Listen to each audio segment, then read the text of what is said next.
Ville de Laval, c'est une ville de banlieue, c'est une ville d'automobile. On est dans un air de changement, c'est partout.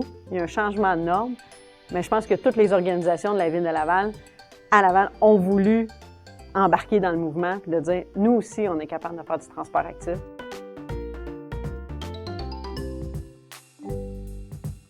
Avec l'arrivée du métro, il faut repenser nos transports collectifs, nos transports actifs. Il faut favoriser la marche au niveau des jeunes, au niveau primaire, secondaire.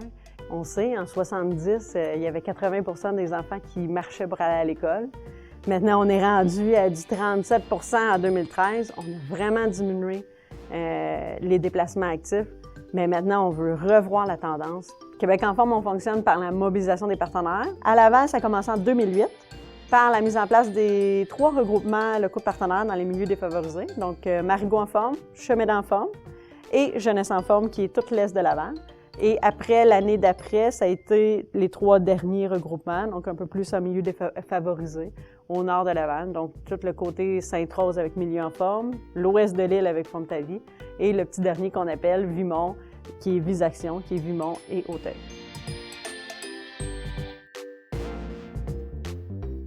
Donc, je travaille à Laval autant local et régional.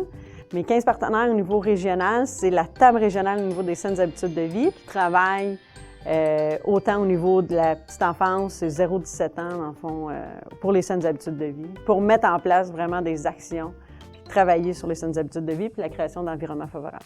Ça a vraiment parti de la table régionale avec l'enjeu que tout le monde voulait travailler sur le transport actif.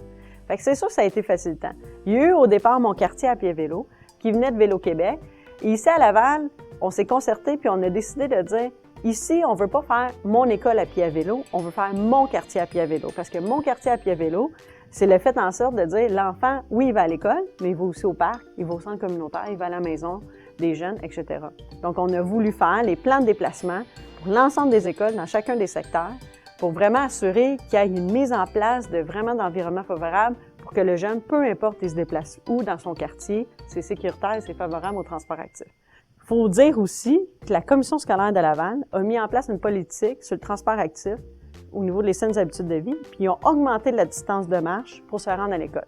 Par la suite, la Ville a décidé, je vais faire une politique sur l'activité physique. Mais dans sa politique de l'activité physique, il y a même une tranche sur le transport actif. Donc, la Ville de Laval a même décidé, moi aussi dans mon organisation, je veux travailler sur le transport actif. Donc, toutes les organisations ont souhaité mettre en place des initiatives sur le transport actif. Et nous, dans le fond, Québec en forme, ce qu'on a fait, c'est juste des regrouper, des mettre ensemble, s'assurer que c'est pas que tout le monde parte de chacun de son côté, puis le fasse individuellement.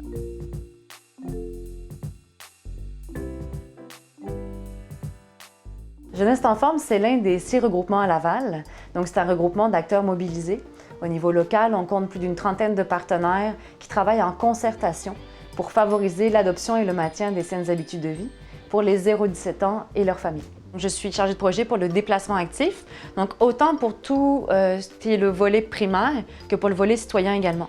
Donc, on couvre du, je vous dirais, 6 à illimité, en fin de compte, volet citoyen, via différentes actions terrain qui sont très concrètes, des campagnes de sensibilisation, promotion, parce que le but, c'est oui de favoriser le déplacement actif sur le chemin de l'école, mais on veut que les familles en fassent une partie, que ça devienne une partie intégrante de leur quotidien. Donc, le déplacement actif dans l'est de Laval, avec Jeunesse en forme, est vraiment né juste après le changement au niveau des réformes du transport scolaire.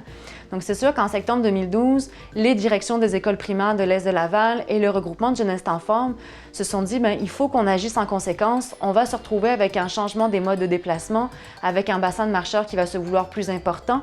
Il faut qu'on travaille de façon concertée pour leur offrir des outils, des méthodes, les sensibiliser aux bienfaits du déplacement actif parce qu'ils sont nombreux, mais aussi au déplacement sécuritaire puisqu'il y a tout un travail à faire autour de ça. C'est vraiment comme ça que le processus est né.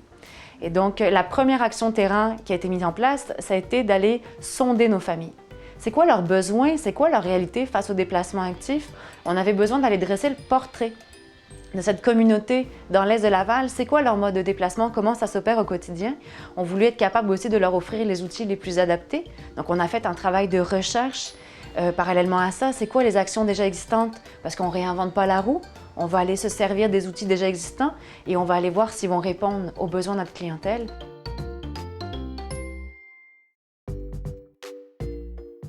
Bien sûr, la crainte du parent d'un kidnapping, d'un enlèvement, d'une agression sur le chemin de l'école. Donc, il y a un sentiment d'insécurité face au fait de laisser aller son enfant quand il n'est pas encadré par un adulte, qu'est-ce qui peut lui arriver. On a bien sûr le comportement des automobilistes, qui est un des premiers freins. Malheureusement, on le voit souvent aux abords des écoles, le non-respect des autobus scolaires, les piétons et les marcheurs qui ont de la difficulté à traverser. C'est tous des facteurs qui alimentent malheureusement un sentiment d'insécurité et qui deviennent un frein au fait que les familles viennent pour adopter le déplacement actif.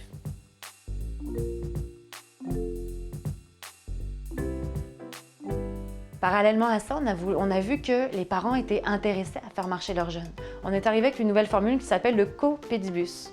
Donc, c'est basé sur le principe du covoiturage. Donc, au lieu de se faire en voiture, on le fait à pied. Parce que la première étude de terrain nous a permis de constater que les familles, les marcheurs, habitent les uns à côté des autres. Mais souvent, le facteur temps du parent le matin va être la première barrière pour emmener l'enfant à pied à l'école. Donc, on s'est dit, bien, si un parent a plus de disponibilité un matin qu'un autre, on voulait créer un réseau d'entraide au sein des quartiers, non seulement pour favoriser le déplacement actif, mais pour générer un sentiment de sécurité au sein des quartiers. Que les gens apprennent à se connaître, à échanger et à savoir que oui, leurs voisins ou leurs voisines pouvaient les aider dans le processus du déplacement actif sur le chemin de l'école. Un des outils qui nous permet de rejoindre plus précisément les 4e, 5e, 6e années, c'est le WIX. Le WIX de Québec en forme, donc une initiative qui a été créée pour faire bouger les 9-13 ans. Puis pour ça, on a mis en place un sondage qui se fait une fois par semaine, donc une semaine dans le mois en fin de compte, où là, le professeur demande à ses élèves « Comment t'es venu ce matin à l'école? » Puis on essaie de mesurer au fur et à mesure de l'année s'il y a justement une évolution. Et ce qu'on fait, c'est que parallèlement à ça, ce sondage est donné dans les classes de 4e, 5e, 6e année. La classe qui bouge le plus au sein de l'école parmi ces classes ciblées-là reçoit un produit WIX, un prix WIX.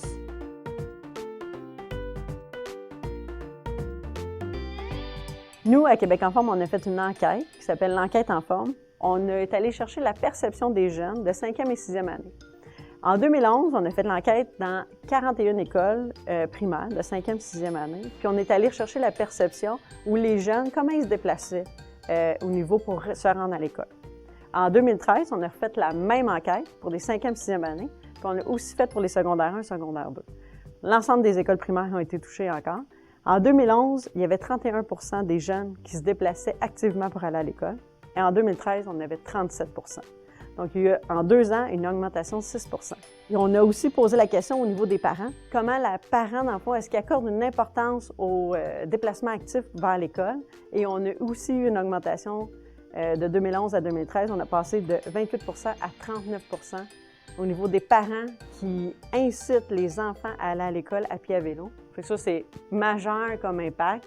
C'est la première fois qu'on a des résultats aussi frappants au niveau des 5e, 6e années, puis qu'on a une donnée, dans le fond, qui est vraiment reliée à l'ensemble des organisations qui se sont mises ensemble pour travailler vraiment sur changer la norme sociale sur le transport actif, puis vraiment d'encourager le déplacement actif.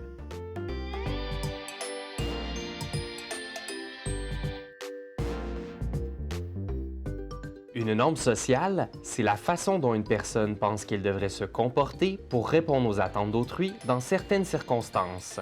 Cette vidéo montre comment une nouvelle norme sociale se met en place, à savoir que la population de Laval s'attend à ce que les jeunes se déplacent de façon active. Pour soutenir la mise en place de cette norme, plusieurs acteurs ont été mobilisés. Au niveau local,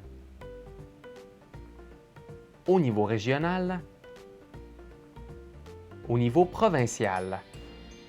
Ces acteurs interagissent entre eux et entreprennent plusieurs actions qui contribuent à modifier l'environnement. Cette convergence prend du temps.